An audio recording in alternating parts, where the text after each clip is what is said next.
Tender age of 15, I was coerced into the brutal world of prostitution. I immediately lost my identity. I likened my day-to-day life to being on the front line of a battlefield, and I spent the next 11 years shut down and disassociated.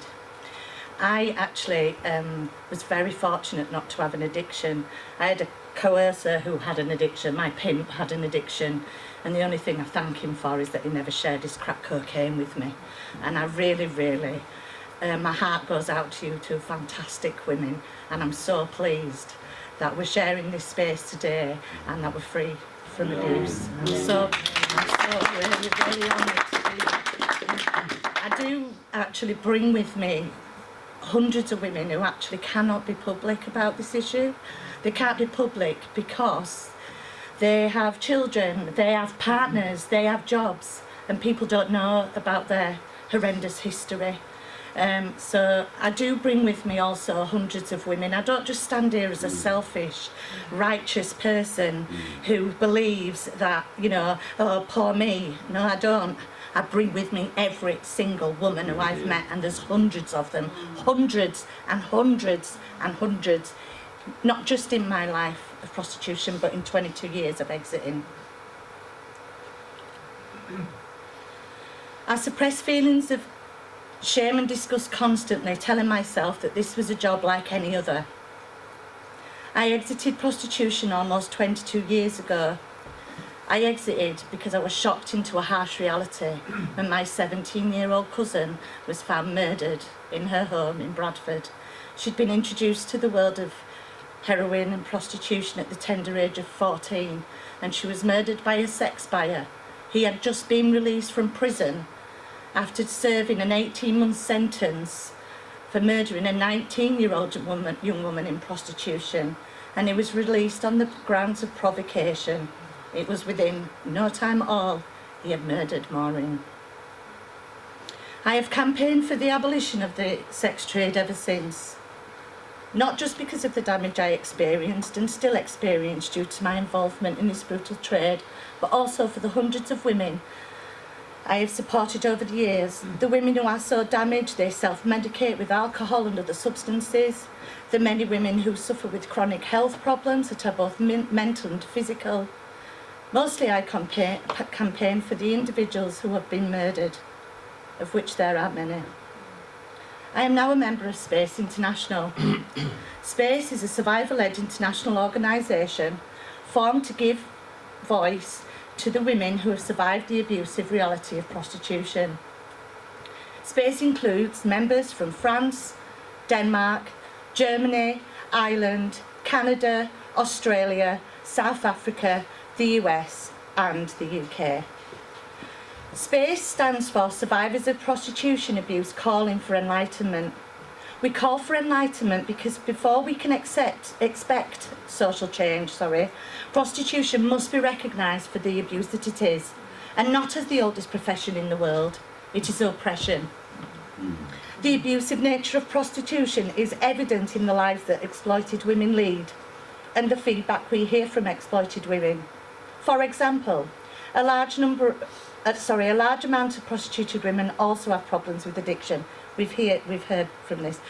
I wrote this presentation before I met these two amazing women, so it may overlap a little bit, but I think we need to keep saying it and saying it and saying it and saying it and saying it until people really get it, really get it, and really get that human cost to this, because I don't know any man who's ever died from not getting access to a vagina. I don't know about anybody in the audience. I personally have never met anybody, you know, so this is the reality. It's not some ideology, you know, where we come in to work in the morning and we work with these poor souls and then we go again to our privileged lives. Well, this is my reality. I'm sorry, I am really angry. I'm really angry about what's occurring in this area. I'm really angry that's what's happening to women. So, and I can't hide that. So, you know, that's why I'm bouncing all over it. I'm shaking like a leaf.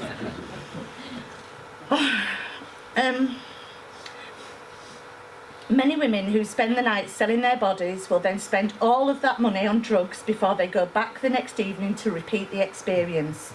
I ask of the people who view prostitution as an empowering activity, the people who believe that legislation leads to women having greater choices over their bodies, if prostitution is so empowering, why are we not seeing large numbers of empowered women with good homes, good health, and not having to use substances in an attempt to erase the pain and memories of their experiences?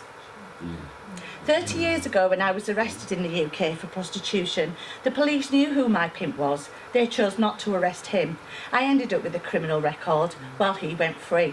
This is so, as did the men who bought me. Very typical of the way men are treated in society, where buying sex, selling sex, is normalised and seen as harmless, while victims of the system of prostitution are left isolated to deal with the repercussions. Can you stop making a noise down there, young man? Putting me off my presentation.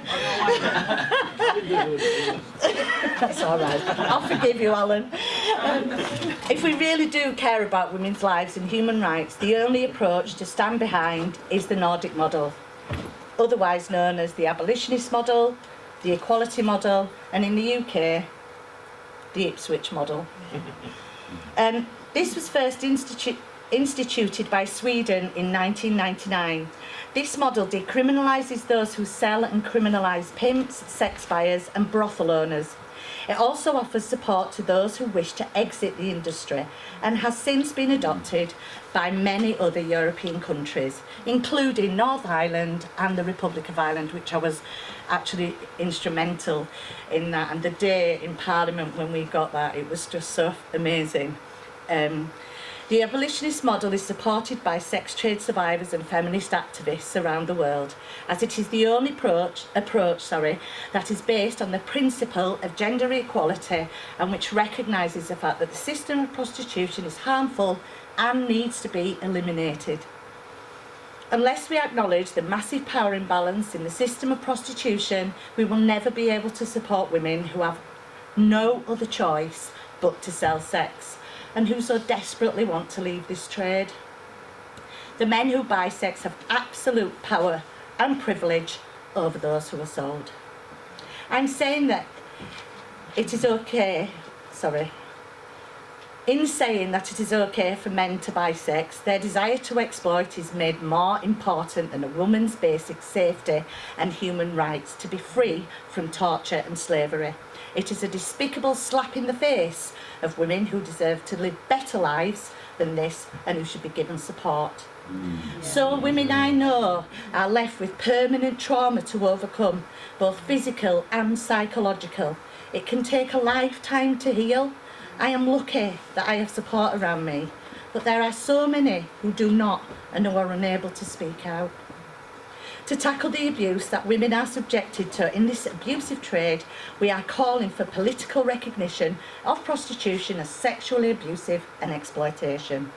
Recently, a significant and welcome development towards this was provided in the form of a report from the UK Cross-Party Parliamentary Group on Prostitution. In this report, the cross-party group have confirmed that they support our approach.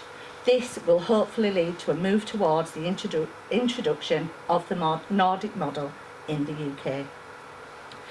As a sex trade survivor, I have sadly gotten used to having to constantly fight to live what should be a normal life after the horror I was forced to survive as a child and into my early adulthood. But I cannot continue to let people in such privileged positions ignore or fail to understand the excruciating circumstances that women and girls in prostitution continue to wake to every single day. It's easy to stand before people and give an emotive speech, but to finish, I would like to leave you with some examples and I don't use statistics, but to illustrate the need for a move towards the Nordic model. The pro-lobby. Do people understand what I mean when I use that term, the pro-lobby? So people who are who accept that prostitution is a job like any other, that they don't believe there's any harm related to prostitution. The pro-lobby argues that the Nordic model puts women in more danger. A pro-lobby member said that jumpy, paranoid men make dangerous clients. Trying to arrange a meeting with someone who refuses to give their name, or trying to discuss condom use on the street with a man who is terrified of being arrested, you'll force women to work in more isolated areas and possibly later at night. Can I just ask you, Claire, do you recognise this as being any of the men that bought you? Jittery, scared, nervous. They were lovely, presentable workmen. Thank you. However, it's just an opinion, so let's look at actual facts. In the 18 years that the Nordic model has been operational in Sweden, not one prostituted person has been killed by a sex buyer. However, in Germany, a legalised system, countless women have been killed by sex buyers, and even in the Leeds safe zone, there have been murders and countless sexual assaults. It is also worth mentioning that the pro-lobby who aired this concern does not perhaps have a good understanding of the nature of the transaction. It is a very ideological view to assume that under a legalised system, a very dry, legitimate business agreement takes place. The truth of the matter is very different.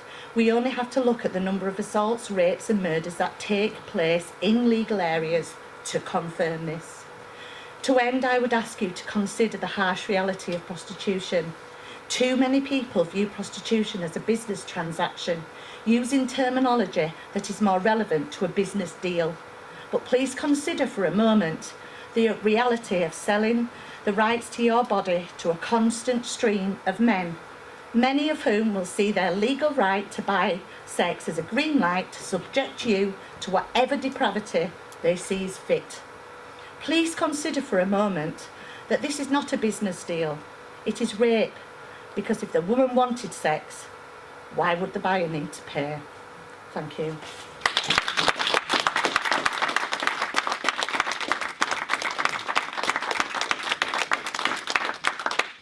Thank you very much, Fiona. Do we have any questions for Fiona? Stop right, I'm over for them. Okay, thank you. I'm just going to give me a minute to set up the next presentation, please. Can I just answer what was your